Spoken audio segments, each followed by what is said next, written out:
Do you think they'll see this? Just kidding. You guys are good. You guys are live everywhere. All right, 3, 2, 1. Welcome to the very first inaugural, historic, first ever episode of the BullyZone Podcast. We are live and we are ready. You know, my name is Austin Largo. My name is Lance Winters. And, you know, like I said, this is the very first episode, so be ready for a hell of a ride. You know, for those who may not know what the BullyZone is, allow us to elaborate. The BullyZone is the next big thing. We're looking to take over all of indie wrestling. And by taking over independent wrestling, I mean more than just showing up on stage. We want to get behind the scenes access. We want to get in touch with your favorite independent wrestlers and see what they have to say about pressing issues. BullyZone is going to be going up and down California this year, searching for the best and brightest promotions. With the fans' help, we've been able to find a few. Yeah, so, you know, that's the one thing I want to stress out before we get rolling here. You know, the fans is what makes BullyZone happen. So tonight, you know, as you're enjoying this podcast, don't be afraid to drop a comment, you know, what you want to hear from us, where you want to see us pop up. We'll get more than that later, but, you know, the fans, don't be afraid to get in there and interact with us. Ask questions. You know, this is the perfect time to get to know BullyZone, because after this episode, we're diving straight. Yeah, well, and let's give them an origin of, you know, the BullyZone. You know, let's give them the reason why we started. You know, the reason why we started BullyZone was, you know, we wanted to give the bad guys their time to shine. You know, I'm sure we've all seen the John Cenas, the Roman Reigns, the Rey Mysterios. They're on every cup and poster, you know, every flyer. You know, you go to Party City, look for decorations, WWE decorations. Who is it? It's those guys, Daniel Bryan's, CM Punk's, the good guys, the so-called good guys. But here at BullyZone, we want to emphasize the heels, the big bad guys, the power men, the men who spend hours in the gym to get the physique, to get treated like the trash that they aren't. Just because you're playing the role of a heel does not make you any less of an athlete or a superstar. And that's what BullyZone is about. It's about putting those heels in the same spotlight as a face would, as Rey Mysterio would, as any of these characters are. So with that being said, BullyZone is here to broadcast the biggest and baddest heels. Yeah, like Lance was saying, you know, these guys are putting their body out there just as much as these good guys are, and they're not getting the respect they deserve. You know, I go out to all these shows, you know, Young Hop Riley, you know, he's one of the biggest bad guys there is, and they just boo him out the building. I don't get it. You know, he's putting on a great match. You know, he doesn't care, you know, what you think. He just wants to go out there, put a good match on. And, you know, what are they doing? They're booing him. You know, the yelling stuff. They're asking for his brother. No, he's his own person. He deserves his time to shine. So that's what we're trying to do. You know, give guys like that, you know, the recognition they do deserve. Yeah, we're trying to blow over the cloud of just because I'm a heel doesn't necessarily mean I'm a bad guy. You know, everybody here in the wrestling circuit has put in their time. You know, so I can only do nothing but nod and salute to these gentlemen who and these women as well as we approach a new day. So, with that being said, let's get into the bottom of this. Yeah, you know, the plan from here on is, you know, become a multi-news media outlet. You know, we want to broadcast all of Southern California wrestling from now, you know, to you, the viewers. You know, this is what, you know, the podcast is going to be. It's going to be us, you know, talking to future guests, you know, finding out where we should pop up next, you know, find out who's hot, who's not, you know, what promotions are, you know, the next big thing, you know, that's going to give, you know, the big guys, the produced products, their run for their money. You know, we'll go over, you know, some of the shows we've been to and who, you know, all these shows we go to are, you know, great. That's needless to say, they're great. You know, you definitely got to check them out. We'll go over that in a bit. But, you know, we're looking to get around the whole indie scene. You know, if there's any place you want us to pop up, you know, let us know. Drop a comment down below. Yes, Brian Kendrick's Wrestling Pro Wrestling, for example. A fan actually told me about that last week, and even though I was unable to go, thanks to the Twitch service, I was able to watch it, and it was one hell of a show. It's a lot of high energy. It's definitely comedy. It's a new style of programming that we haven't seen, so that's something that BullyZone's interested in personally getting to go to and perhaps participate in. But with that being said, let's jump on into where we have been and a little history behind the Bully Zone. Yeah, so the very first, wrestling show, not indie show, but wrestling show that either of us have been to was PCW's Showdown. Took place June 2nd. And, tell them about the atmosphere that, that overcame us when we first stepped into it. There's some photos of us. Oh, that's actually from the next show, but we'll get to that. But, that's also PCW. But, tell them about the first show we went to, the atmosphere. The first show we went to, we were literally just friends. We were fans. We were boys who didn't know any better. We just came to enjoy the product, and we've never really been outside of a match other than WWE. So coming to a place where you can see independent wrestlers, and they put on a hell of a show. Like I said, it was just electric. The fans were off their feet the whole time. I don't think I sat down the whole program. I was kept on the edge of my feet by most of these performers, and the athleticism is on par, if not better, than WWE and whatnot. Yeah, so, PCW Showdown, our very first show. The very first match of that show that we saw was Sami Callihan versus Willie Mack in a number 1 contenders match for the PCW Heavyweight Championship. I was a big fan of Callihan. I hadn't seen too much of Willie Mack before. I know when you saw Willie Mack was there, you were, you're out of your seat. You're hyped for him. So tell me what was going on. This is our first match we ever get to see live. These are made men. They have a name out there, and they're in our backyard. They're here in Southern California when, we've seen them all over the globe. So what were you thinking, Lance, when you saw them? I've seen them on Lucha Underground, and that's me attempting to break out of, just watching just WWE programmings. And, yeah, I saw Willie Mack, and he's a cool cat. So being able to see him live and having what I call a big superstar, people call John Cena and them big superstars. No, Willie Mack's a big superstar because he puts in just as much work, and he ended up in our backyard. So I really enjoyed it. I loved the whole Callihan angle that they had. The match it was our first match that we saw at an independent promotion. And what happens? Callihan rushes Willie Mack before the match even starts. So yeah, needless to say, Sally Callihan did win that match, and he was inserted to the championship match at the next event. So that was just awesome. Like he said, it's just these big guys that are in our backyards. Let's talk about the match tonight, Lance. The match of the night? I'm sure you're thinking the same match tonight as I am. Yes. I'll go ahead and let you say it. It was the match between Alex Hammerstone and Eli Everfly, the Young Guns 1 winner. And it was explosive to say the least. Yeah, really. Hammerstone, Alex Hammerstone, he's one of my favorites. When we saw him, just this bigger-than-life man, a man. You can't say he's one of these kids, out there trying to make a name for himself. No, he's a man. He's so dominant.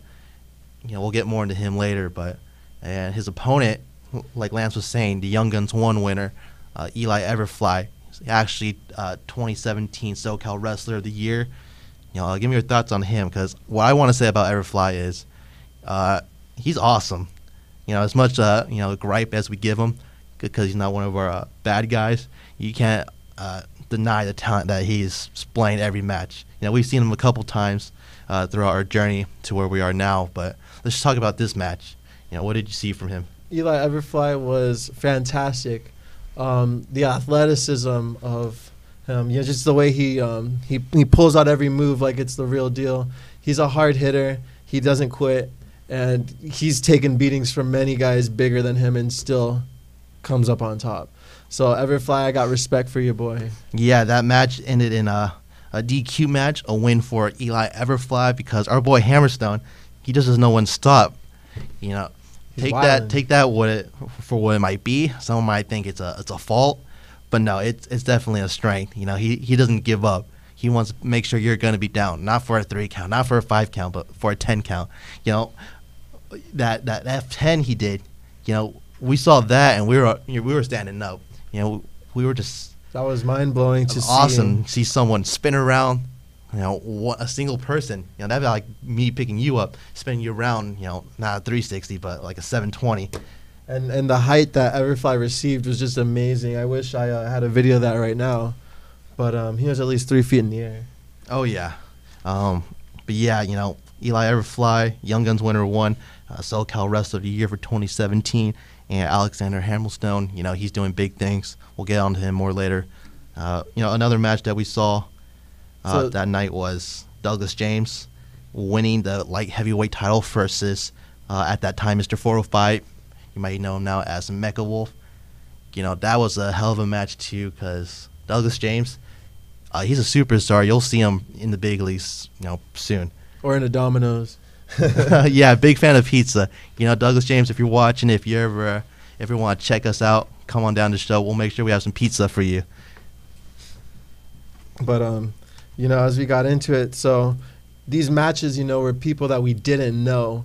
These were people, we're seeing for the first time, and they were electric, So when it was time for the main event, you can imagine how we kind of lost our minds. It was the main event was the whole reason why we went to PCW Showdown. It was John Hennigan, the challenger, versus the PCW heavyweight champion, RVD. If you're going to do it, you got to do it right. RVD. Rob Van Dam was there in the flesh. That's someone that you and I both remember from our childhood. We never got to see or experience live. I didn't get to experience much on TV, let alone live. So that was definitely, one of my favorite, things of the night. Yeah, when we walked in, we expected that to just be the only match we enjoyed, but it turns out that was just the cherry on top. All the matches at Pacific Coast Wrestling, or PCW Ultra as they want to call it now, they've always been on top with throwing out top-notch shows with the best quality talent. So with that being said, we had to return to PCW, and we did at Demonized October 6th. And by the time we approached them, or by the time October 6th came along, we had a concept. We had an idea. We were going to be the BullyZone. Yeah, that's PCW Demonized was really the start of, the BullyZone going. That was the start of the signs. This wasn't the sign that we had at the time. We went through some changes, but this gives you an idea. That was the start of the BullyZone sign. I know many of you watching right now probably have one of these at home. Save that. If you ever see us, get an autograph, not just from us, but some of the talent that are there from that night. A lot of them are repping the BullyZone. You may not know it, but we're really close with a lot of the talent that you see at these shows. So make sure you hold on to these these hashtag BullyZone posters. They're going to be a collectible item pretty soon. So hold on. But PCW Demonized started BullyZone signs. Really the start of our identity. We got our name out there. We got people looking our way. We were all around. We were probably in our seats for about 5 minutes. Yeah, just enough to take a little break in between running around from east to west wing. But it was great, it felt like we were able to interact with a lot of people and get our name out and let people know who we were, even if we weren't really too sure of what we were at the time.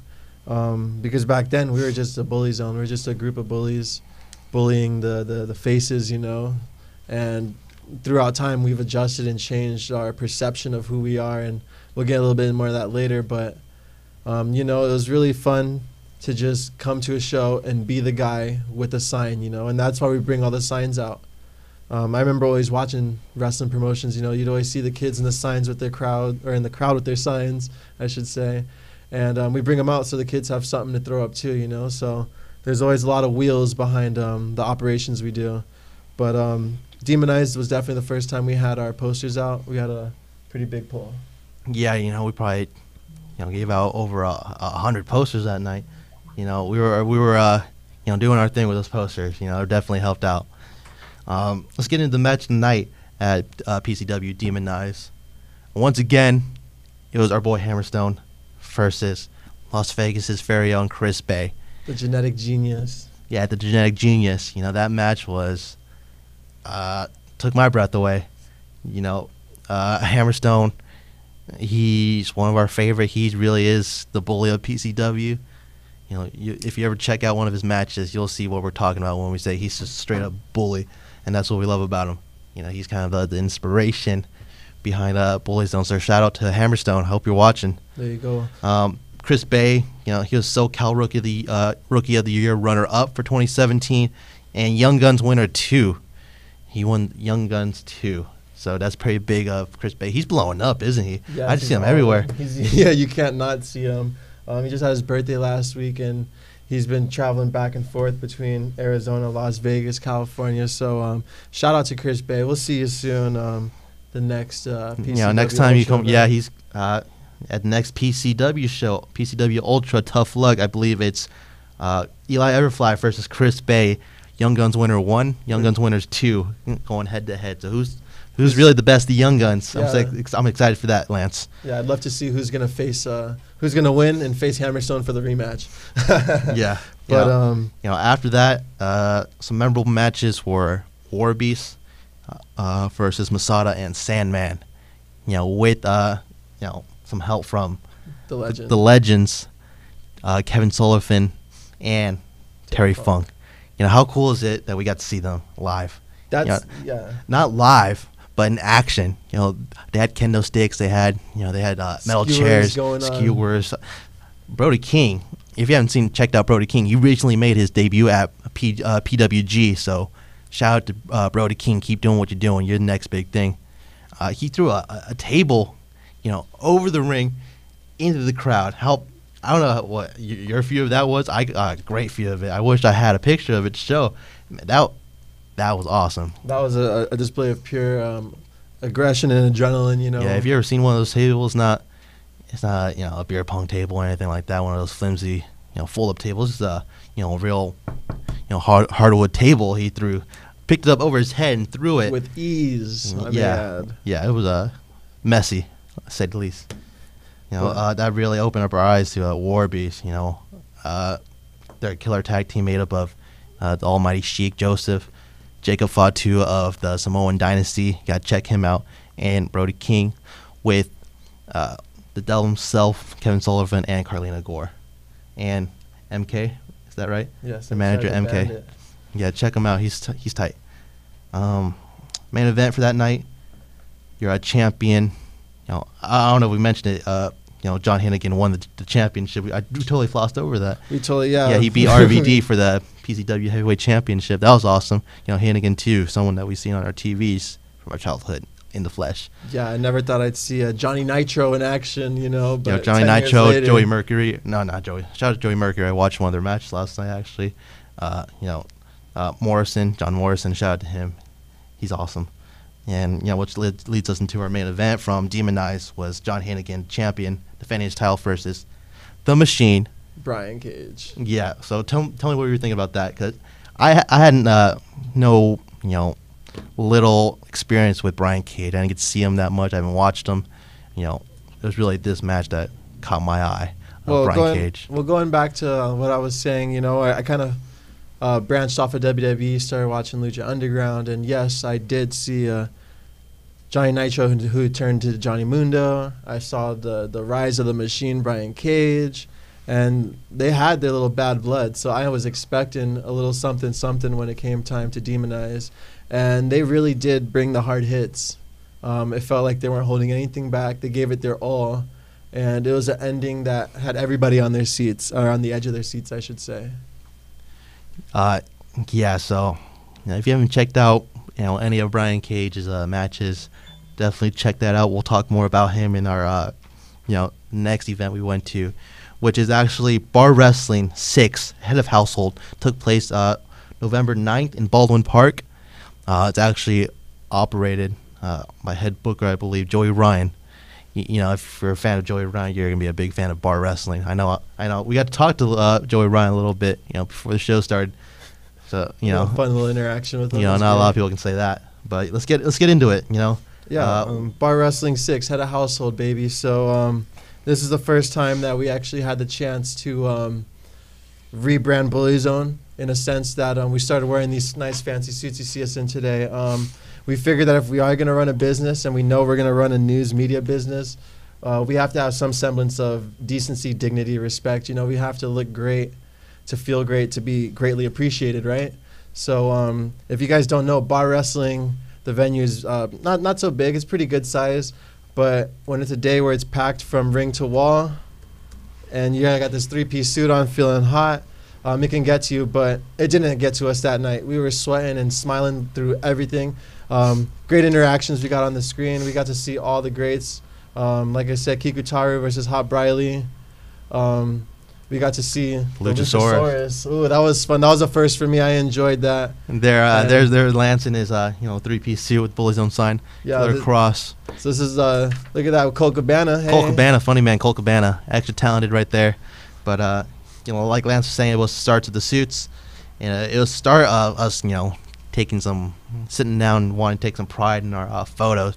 You can check out these photos. We invested in a high quality camera to get these shots. Some awesome shots. Me and Colt Cabana. Shout out to Colt. We'll get more into him later, but he's great talent. But coming into Bar Wrestling 6, we held ourselves to a higher degree, a higher standard. If you can tell in our pictures from Demon Eyes, our pictures from Showdown, a lot of it is like, here, take this picture with us, versus now how we actually have fans by choice and talent by choice wanting to represent us and have us hang out. So it's pretty cool to see the growth and respect that BullyZone has acquired over the time. Yeah, it was really fun to see more interaction from the fans. You got to talk, like you were saying, it's more of a closed environment, so we get to talk to a lot more people. There's no seats, there's no, like you can see in the background, everyone's just meshed together. So Yes. We got to talk to a lot more people. But let's get into the match of the night. My match of the night, probably your match of the night, was Jeff Cobb versus our good friend Killer Cross. Oh, yes. That was a technical match, to say the least.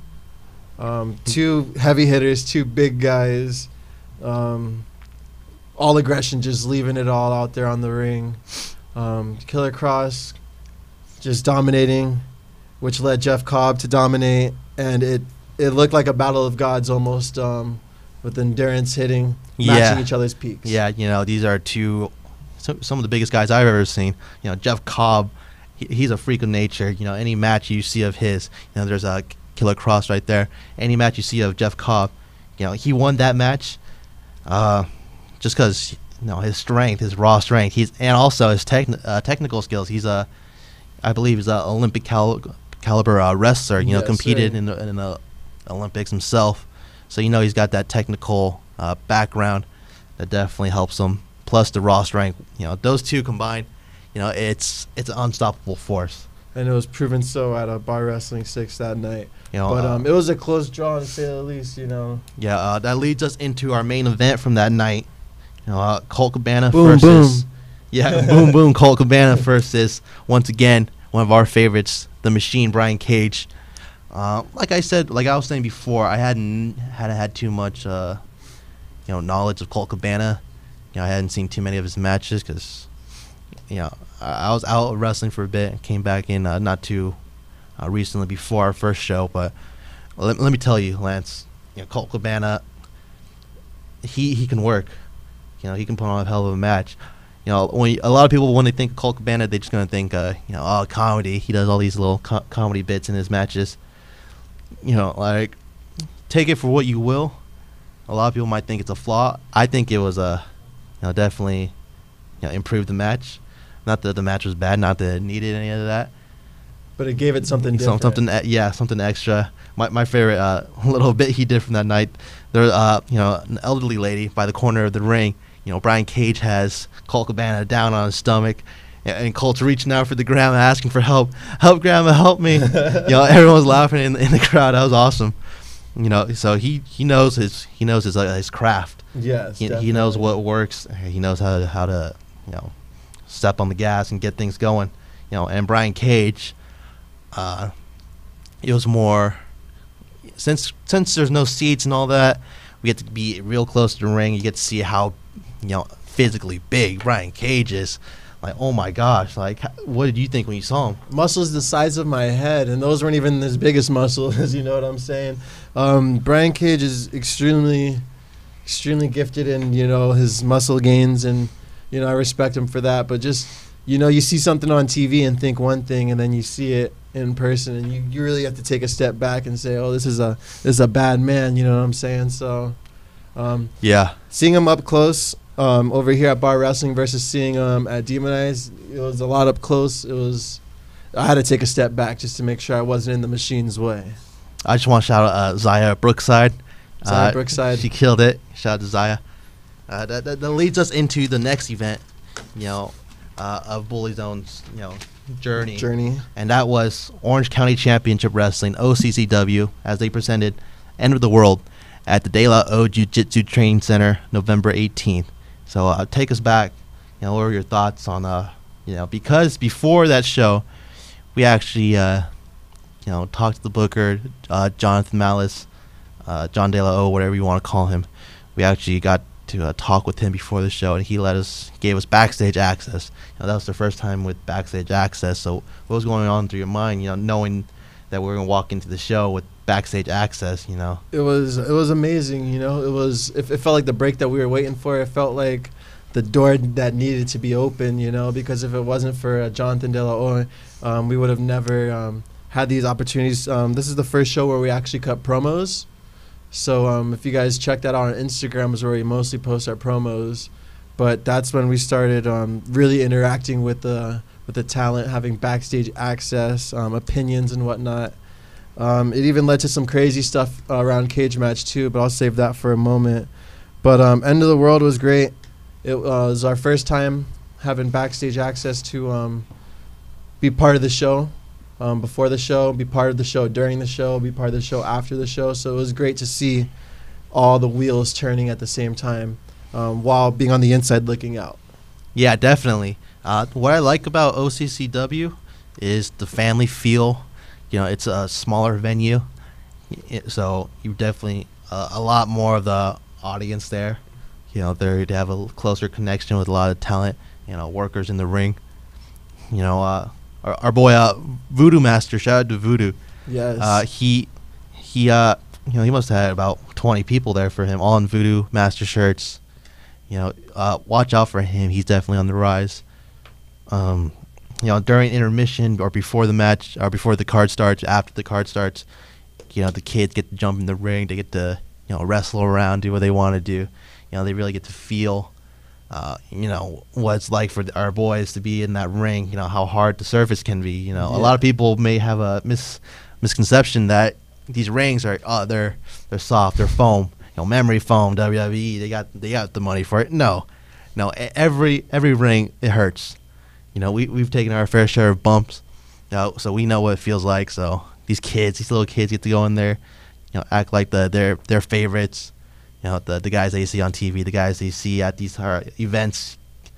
I really like that. I say yes, start them young, It makes me feel like if I had a family, I would want to take my family to that event versus, a WWE show where it's just sit down and watch. You get to interact a little bit here at OCCW. Which leads us into our match tonight. Well, at least my match tonight. La Raza versus Team OC in a 2 out of 3 falls match for the OCCW Tag Team Championships. So Team OC, made up of Jonathan Malice and Tony Reyes, they walked in as champion, but what happened? It exploded soon after. La Raza, using their ways and methods, they manipulated the situation and got the 2 out of 3. And they've been a powerhouse since. They haven't had any opposition in their way, so it's good for them. But when I say it exploded, I really mean it exploded. Like OC was a heartbroken mess. Tony Reyes actually left the stadium that night with a man in a suit, not one of us, but we haven't seen him since Cage Match 2, so it was just crazy to see it split up, divide so fast. But it was electric, It was one of those matches that you didn't know what was around the next corner, 1 minute it looks like it's all working out. The next minute you got Malice handcuffed to the ring. Next minute you got Reyes already through the table, like what's going on. And then the 2 out of 3 falls match, with each fall a different stipulation. Yes. The first fall was a standard 1 fall match. Fall 2 was a submission match. Jonathan De La O's specialty. He's a submission expert. And the final match was a tables match. So that's what you're referencing when you say, Tony Reyes got thrown to a table. That was the final fall to have the titles change hands to La Raza. And we've had a lot of talks with La Raza. What do you think of them? They're awesome. We get to cut promos with them. We get to talk to them and see how they're doing. And we've been watching them grow, throughout the holidays. They're really good at what they do, their craft in the ring and outside the ring when they cut their promotions. So it's always good to stay close to what you know. And with the inclusion now of Joey the Bull, it's just another fountain of wealth, another fountain of knowledge that BullyZone dips into every now and again for some inspiration. So we'll get more into Joey the Bull with the next match. There's a lot of things going on in the next match. Joey the Bull was a little bit involved in that, which is the main event: Othello versus champion Rudy Rogers. This was a no disqualification match for the OCCW Heavyweight Championship. What can I say other than this match started real hot? Why don't you go ahead and explain how it started? It started with a 10-foot leap, if not more, off the banisters on the second floor. He dropped down into the ring, landing on Othello and pummeling Othello with everything that wasn't screwed into the walls. He was hitting him with chairs, with bats, with frying pans. He was just going all out in an attempt to knock down the big man, Othello, the 7-foot-tall LA Assassin. Yeah, that was our first time really seeing someone that big in a wrestling ring. I've seen big guys before, but Othello just takes the cake in pure size. When they say 7 foot tall, it's not an exaggeration. He's not like 6'8", like 6'9" on a warm day, but a full legit 7 foot tall. It's not exaggeration when I say me and Lance, when we look up at him, our heads are fully cocked back. Asking him how the weather is up there because he's just, that big. The match had a unique ending. It started, Rudy Rogers, I believe had Othello, had his number, when all of a sudden Drew Masters, one of OCCW's homegrown talents, rushed the ring. Trying to make a name for himself. He rushed the ring. I believe in one of the previous event, Othello had attacked Drew Masters, so he's getting his revenge on that, which led to the whole locker room spilling out into the ring. The ref had to throw out the match, which led to Joey the Bull. Actually, Joey the Bull was working as a ring announcer at the time, which led him to turn his back on former manager of La Raza, Fabi Chulo, King Fabiano, whatever you want to call him, close friend of the BullyZone.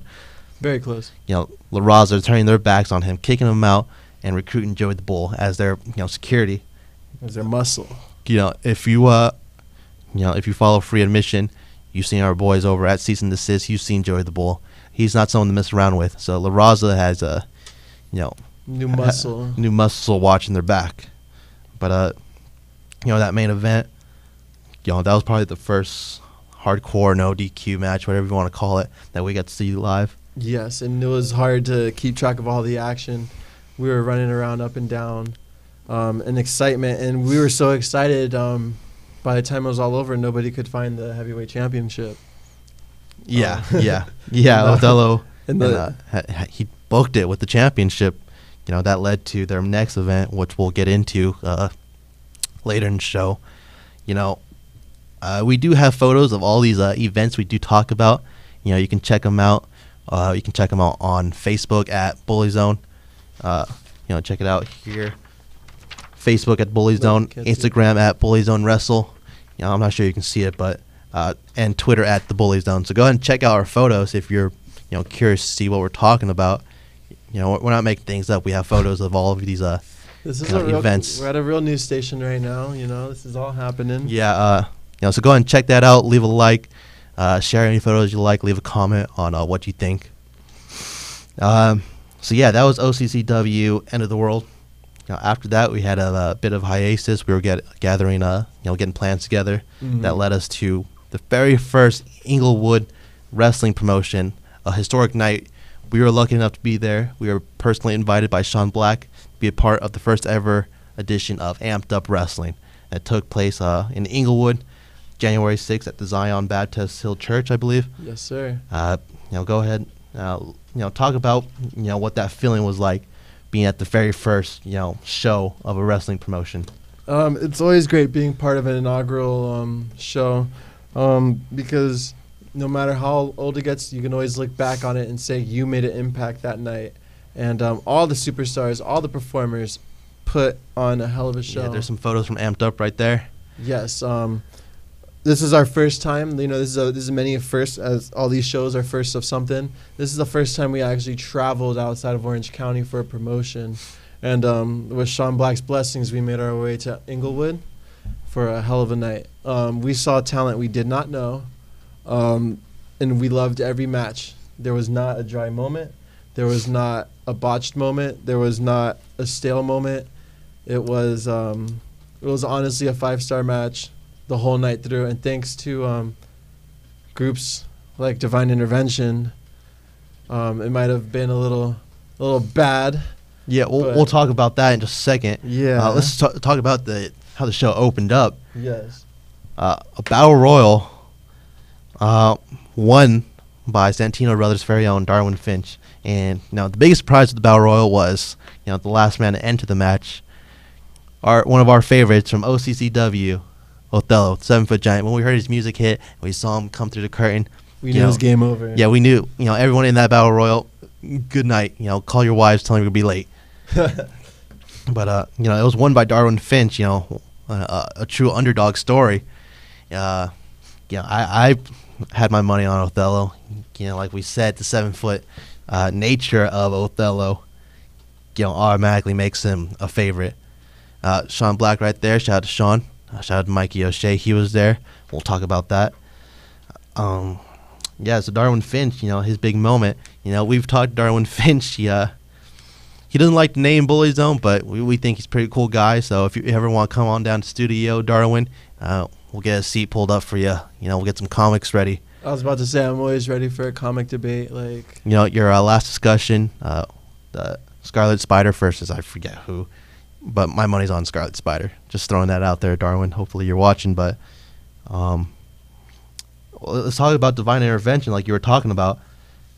When I say they came in and caused a ruckus, I'm not exaggerating. They created havoc. Hellraisers. Hellraisers, yeah. Tell them what happened. This took place at Zion Hill Baptist Church, right? So it's a church, right? And we're all hanging out, having a great time. Because wrestling is a great way to avoid, violence and gangs and drugs and everything. It's a great alternative for kids. So, it's great. So the pastor comes out to, let us know that this place is here to stay. And what does Divine Intervention do? You can see it right there on the screen. They just impose their will pretty much. And nobody planned it. Nobody saw it coming. It was just pure hate and destruction. You should just see the kids. That's the only thing I regret. Those poor kids, the look on their eyes. But Divine Intervention, they really did blow the roof off that night. They challenged Sean Black. They challenged God and his disciples. And thus... Yeah, I was going to get into that. The match of the night, I'm sure it is my match tonight, as is your match tonight. Sean Black and Mikey O'Shea teaming up in a 2-on-3 handicap match against 3 members of Divine Intervention, Freddie Helmuth, Azrael, and Lord at 2. The Juggernauts versus Divine Intervention. Go ahead and tell them what you're going to say about that match. Just that, hard hits. It was really the Disciples of Dark and Deathness versus, God's Angels, the work of the Juggernauts. And through faith and through perseverance, the Juggernauts were able to cap off Divine Intervention. They're 2 big guys. Let's just have that be known, The Juggernauts 2 big guys, but the athleticism, man, you should have seen them both flying outside the ring like angels, honestly. So shout outs again to Mikey O'Shea and Sean Black. That was a hell of a match. Shout out to Divine Intervention. They took a lot of bumps and they got a lot of heat from that. Yeah, they definitely, had, too much heat. If that's really a bad thing, you can't have too much heat. Nope. But the main event that night was Tyler Bateman versus Peter Avalon. Peter Avalon recently made a appearance on SmackDown Live, I believe the December 5th edition, against the Bludgeon Brothers. as you can imagine, it didn't really go Peter's way, but shout out to Peter Avalon. Keep doing what you're doing. Hopefully we can get you on there a little bit more with a little bit of better luck. But main event, they delivered. They went out there, Tyler Bateman, one of our friends that really introduced us to OCCW. Shout out to Tom. He let me know and let us know about Tyler Bateman. He's a product of Santino Brothers as well. He's great. I think I've seen him or heard of him coming to local promotions around us. I never had a chance to see him until that night. Yeah. I love his look. He's got a hell of a mustache. I like that mustache. He can go. Peter Avalon, I think we saw him at Bar Wrestling before, against the World's Cutest Tag Team. They just came and delivered. How hard is it to deliver when you know your craft so well? So shout out to both these guys for putting a smile on my face with a great match. So after that was the most recent event we've been to, OCCW Cage Match 2, January 27th in Los Mitos. At the American Legion Post 716. January 27th was a day. It's a day of firsts, every pay-per-view. And this is the first time we actually got to do some ring work, Our producer who's over there handling the screen, he as well. The three of us got to the Jiu-Jitsu Center. We broke down the ring, brought it in, set it up, set up the cage, set up the chairs, the whole production, So it was really cool to see every piece of the puzzle, things that we will be incorporating in our future shows. It's great to have that backstage knowledge. Yeah, we definitely got to see a lot more the backstage workings on what it takes to set up a match. Because before the other shows where we had backstage access, we weren't there, from the start of the day till Call time. till the last board of the ring was packed up and ready to go. We were there for the whole event. Ring crew, that experience is awesome. Not many people can say they worked on a ring crew for professional wrestling. We can.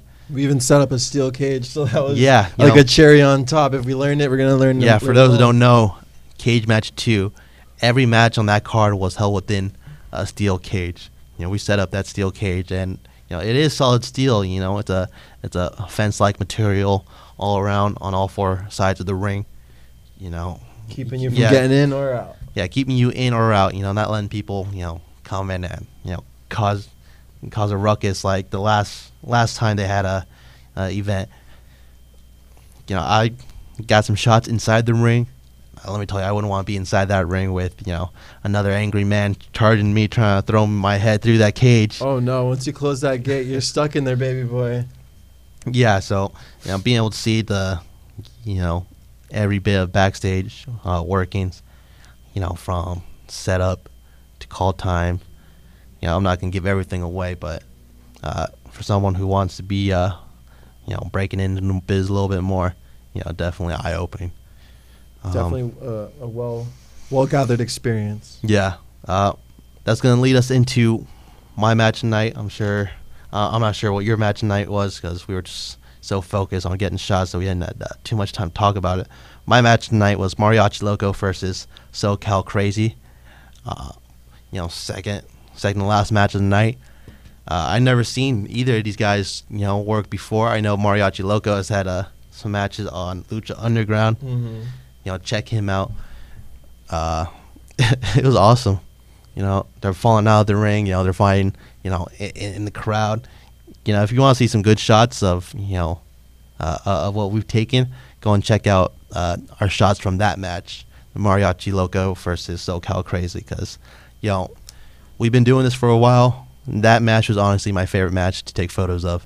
It was just. It was awesome. It was hard to track, but it was so entertaining to follow, they're all around the ring, using the ring as a weapon, getting outside the ring. They got out of the ring. Both their feet hit the floor at the same time.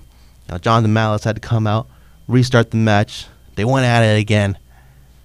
It was really who's the best luchador on the card, really. And Mariachi Loco walked away with the win. That was my guy in that match. He won me over early on in the match. I'm definitely gonna have to check out more of his work. I'm excited to see what else he's got. SoCal Crazy too.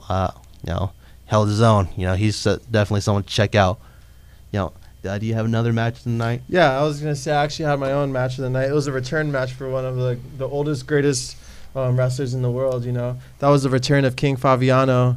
And shout outs to Maga, shout outs to Nicolette, shout outs because he came back in the game and he took on Sexy Chino, and boy did he put him for a ride. I kind of feel bad for Sexy Chino, even though he knew what he was getting into. But I actually got to speak with King Fabiano about this matter, and he wishes there was somebody else in that ring, but he's still coming back in strong, and I'm very excited to see the future behind King Fabi and Maga. I don't want to be spilling too many beans, but I like to say it's my favorite match. Just the entrance was elegant, fanatic. Nobody would have ever expected that. The way it ended, though. What can I say? History repeats itself, and sometimes you don't see it coming. So that's my match of the night, but that's not the main event. The main event, our boy Othello getting one last shot at the championship. Champion himself, Rudy Rogers, in a steel cage, and Othello did it. He finally was able to take the W and get the championship for himself. Snatched it right off Rudy Rogers. It's walking out OCCW as champion. I was thrilled. You were thrilled. I saw you. I was on the other side of the ring. We couldn't believe it. Yeah. We thought Rudy was gonna have his another moment. I thought maybe Rudy would sneak out another W, but that wasn't the case. Othello had something else on his agenda, and that was to be champion. That leads into the next OCCW presentation. It will be Heartbreak City. I'm not sure if you can see that. Return of the Battle Royal.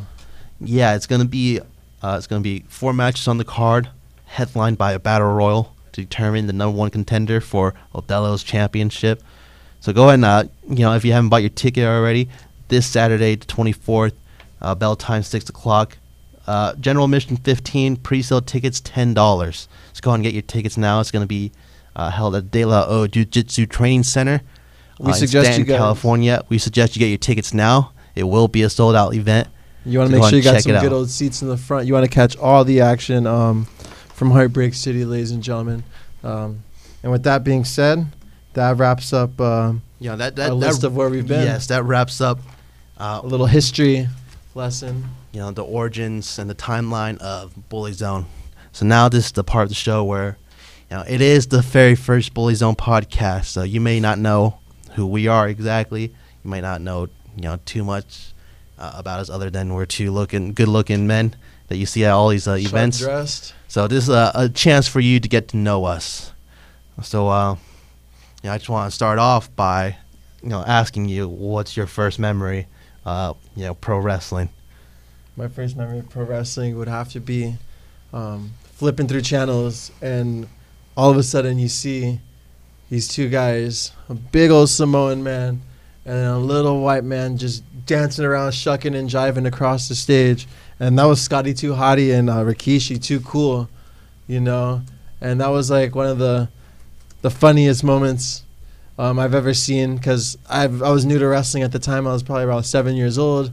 I'm used to seeing big old mans throwing people, not dancing around shaking his bum. So that was my first memory with wrestling, and honestly, I kept looking for it since then. What about you? What would you consider your first memory of wrestling? My first memory of wrestling would probably be around, it was about 2004, 2005, SmackDown Live. One of the first things I remember was, Paul London in the ring cutting a promo. He had his head wrapped up. He had stitches in his head. He was calling out someone. They answered his message. They started, going at it. And me thinking as a kid, how is he fighting? He's got stitches in his head. That's just dumb. But it showed me that these guys are larger than life. These guys are supermen. These are the guys that we want to be. The guys that we're trying to become to be. We're on our way there. But as a kid seeing that, I'm just like, yeah, like give me more of this. He's taking it to the next level. Yeah, next level. Paul London, that was my guy, my very first favorite wrestler, and it only grew as the show went on. I got to see rapper John Cena, United States champion. He hadn't won his first title yet, his first heavyweight world championship yet. I got to see Rey Mysterio. JBL was the undisputed champion, I believe, at the time on SmackDown. Remember the Fist? They still had the Fist at the time. There you go. Big Show. Oh man, I remember Big Show. He was one of my favorites. Just a small kid looking up to this giant, a literal giant. Back when he still had hair, guys. Yeah. Kurt Angle.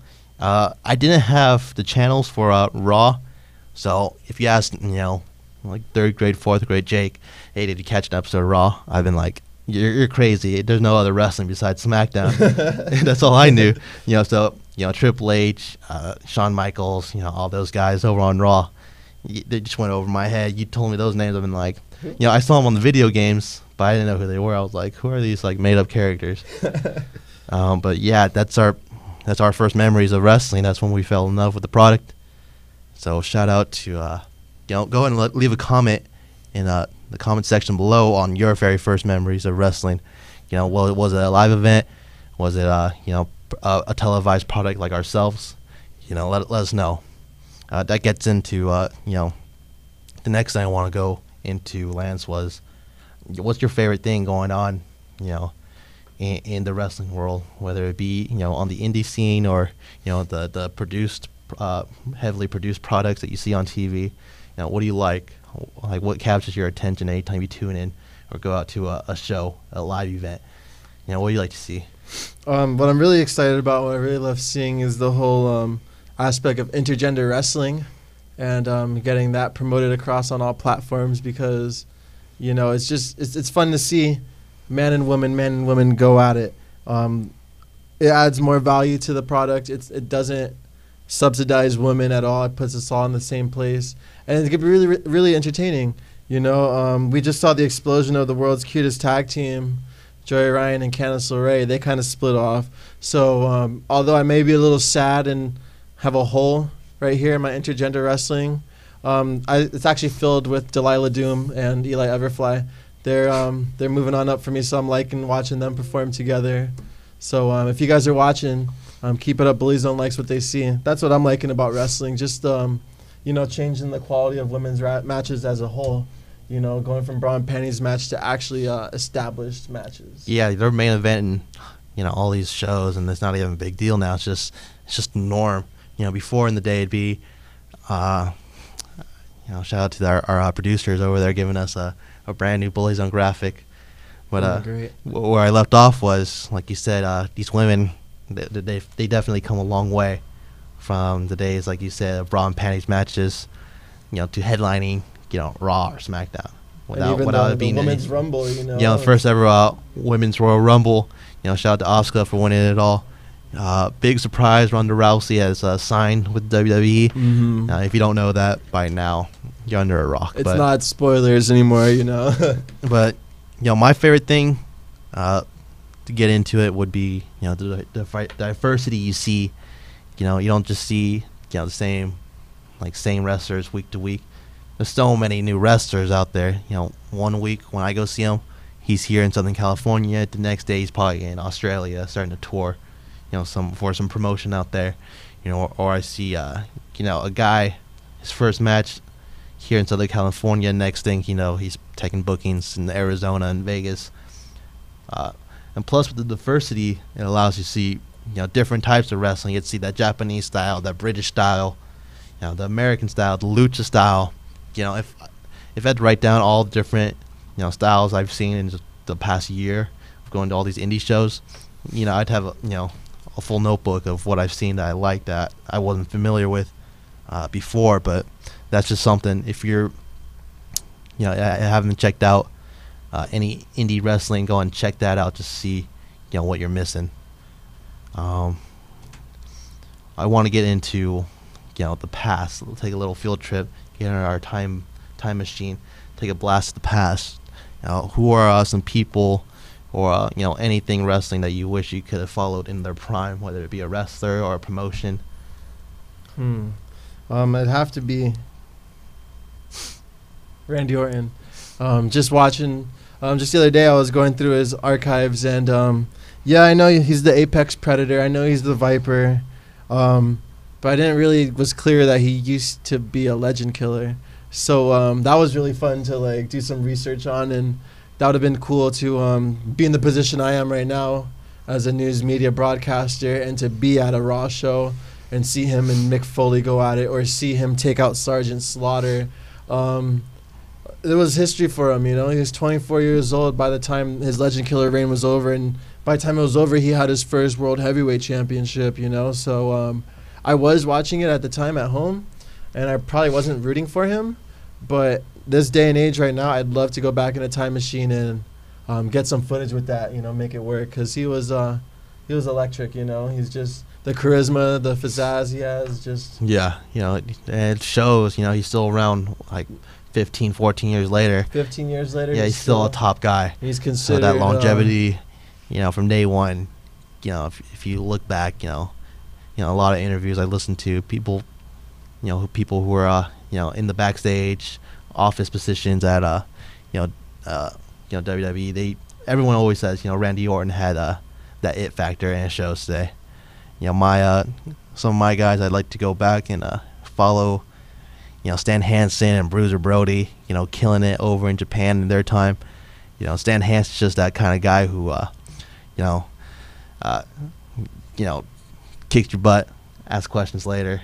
You know, same with Bruiser Brody, some of the stiffest guys you're ever going to see. You know, Bruiser Brody passed away untimely. You know, that was definitely a loss on the wrestling scene, wrestling world. Definitely influenced how things are today. I also want to say I wish I could have followed ECW from their start to their untimely demise, especially Sabu. Anytime I see him now, like any old matches on the WWE Network, $9.99, there's my plug. You know, look us up, WWE. We're ready to work. But yeah, you know, seeing any of his matches, whether it be his WWE days or his ECW days, he just kills it. Puts it, the homicidal, suicidal, genocidal, the fire Sabu. He doesn't have that name. It's not a fluke that he has that name. He proves it. You know, the last question I want to ask for them to get to know us would be, who do you think are some of the next big guys, some of the next big things coming up on the indie scene? Who's going to be, you know, main eventing, you know, the big show in the next couple of years? Honestly, I can see my boy Voodoo Master stepping his game up. He's from the first show I seen him to the last show I seen him. I just saw him right there at Cage Match 2. He did great against Drew Masters. He's got the potential to really work a crowd. Like other than Jake said, he's got a whole plethora of entourage with him, so he's good on that. He's got the moves down. He's got the looks. He's got the 1,000% knockout Nicolette. Oh, my God, don't get me started. So, yeah, I think that Voodoo Master can hone his craft a little more, and he can become the next champion at whatever promotion he chooses. You know, if I had to put out a number 2, I'd say Rocket Boy. Rocket Boy, yeah. Amped Up Wrestling. Shout out to Rocket Boy. Shout out to Rocket Boy. We really were enjoyed and entertained by your performance. It was really electric. I gotta get me one of those boards. Yeah, I wouldn't want to be on that on the opposite side of that drop kick with the board. Oh no. But what about yourself, boss? Who do you want to follow? Who's gonna be your future star? You know who my number 1's gonna be. It's our boy Alexander Hammerstone. You know, he's shout out to Hammerstone, Single H. We love you. You are, you know, one of the biggest inspirations behind BullyZone. I'd be lying if I didn't say that. But Hammerstone, he just has that, you know, intensity that you don't see a lot of. Not saying it's not there on the scenes, on the indie scene, but he has, you know, tons of it in full. So if you ever have a chance to check out Hammerstone, if he's ever coming to a promotion near you, definitely get a ticket, you know, before it's too late where you got to pay, you know, whatever the WWE is charging for a ticket. You know, buy your tickets now. And secondly, I want to shout out Brody King. And we talked a little about him before, you know, throwing a table into the crowd at Demon Eyes, I think it was. You know, picked it up over his head. We saw him at bar wrestling, you know, in a 6-man tag team match. You know, the the Lucha Giant, a product of Santino Brothers Wrestling. The Star Factory. Yeah, Santino Brothers Star Factory. Don't think that BullyZone hasn't forgotten about you. We're coming out to you guys soon, so get a seat ready for us. He recently made his PWG debut, losing to Adam Brooks, I think. I wish I was there, man. He got a "Please come back" chant. He's definitely one of the next local SoCal talent to be to blow up. So if you ever have a chance to see Brody King, whether in tag action or a singles match, definitely check him out. So that's enough of getting to know us a little better. Yeah, we're not too emotional. Now let's get into what they can expect from the BullyZone podcast, Lance. So what's going to set us apart? So this isn't going to be just your ordinary podcast. Honestly, I would go crazy if I were to sit here an hour every week and do the same spiel. So we have a lot of plans. We have guest speakers we want to put on here. We want to plug in some different lanes and avenues. BullyZone's interested in making mergers with other brands to make collaborations. So we really do have a lot on the table. I do know that maybe next week we'll have our first special guest. We'll have him come in and have a little speak. But we want to keep this entertaining. We want to keep this fun. We want to keep this different. We want to make sure everybody looking right there that's reading and liking and throwing those emojis. We want to let you guys know that we're doing this for you. So it's not like you guys are sitting here watching a broadcast. We have plenty of plugs and plenty of opportunity to grow. With your guys' help, you can watch us expand and go to places. Yeah, definitely. BullyZone starts and ends with the fans. So we can't keep going without you guys, everyone that's watching. Shout out to Brian. Brian, Chancey, you know who you are. You're always there. You're always representing BullyZone. Shout out to Steve-O. He's watching right now. Shout out to Tom. He really got us introduced to OCCW. So, like I said, BullyZone starts and ends with the fans. We wouldn't be where we are without the fans. We also want to shout out fan-based or free admission, wherever you know them as. They allowed us the opportunity to sit here today, start the very first BullyZone podcast. So, if you haven't already, go ahead and like, subscribe, comment, share. Free admission /fanbase.com. Do you have anybody in the comments? Anything that anybody's saying so far? Anybody wants to do a thing? Yeah, we got Brian getting involved. He's got his ticket already for OCCW Heartbreak City. So Brian, we'll look forward to seeing you there. The return of the Battle Royale. Yeah, so who do you think's gonna win it? If you're familiar with OCCW, who do you think's gonna win it? My money right now, I'm gonna put it on our boy Voodoo Master. Shout out to Voodoo if you're watching. Who else is a contender for that? Who do you think's got a good chance? I think Freddie Helmuth might actually be able to take this. He's a hell of a performer. He's explosive. So whether he's in singles competition or whether there's someone else in Divine Intervention that's going to be there, I know he's just going to smash, So I put my dollar that way. Yeah, so go ahead and leave a like and comment on who you think is the favorite to win the return of the Battle Royal. So looks like we're coming to the end of the very first ever historical. Make sure you save this. Like it, share it, record it, so you can say you were there for the very first BullyZone broadcast. Our very first podcast. It's definitely a big step. Forward to where we want to be. We'll be taking even more bigger steps in the future. This is only the beginning, ladies and gentlemen. Only the beginning, like Lance said. It doesn't stop here. This is the first step. You can only go up from here. So once again, shout out to our friends over at Free Admission. You can check them out at Free Admission on Facebook or their website, fambase.com, FAMbase.com. Anything else you want to add before we wrap this up? Don't forget to check out our plugs as well. You can check us out on Instagram. It's BullyZone Wrestle. Check us out on Facebook. It's BullyZone, a group. And we're getting Twitter back on. It's The BullyZone. At The BullyZone, DA BullyZone. Yeah. So Thank you guys for watching. Appreciate you having us here, letting us into your home, letting us speak to you guys for a bit. But we're gonna wrap it up. Actually, we're making moves today. We're going to the Doll Hut in Anaheim. We're gonna be working for the OC Burrito Project, and what that is we're gonna help fight homelessness by donating food, or donating clothes, I should say, and raising awareness. So just when you thought BullyZone was all big and bad, we actually are caring and compassionate. We're trying to give back, and that's one of our other lanes that we're trying to do. BullyZone is something that wants to be beneficial not only to independent wrestling, but we want it to be beneficial to our country, our city, where we stay, you know, because there's a lot of help there's a lot of things that need help on. And anybody's a week away from being unemployed or a week away from being on the streets. So yeah, definitely. You know, any chance you have to give back, you know, go and you know, what do you have to lose? Nothing. What do you have to gain?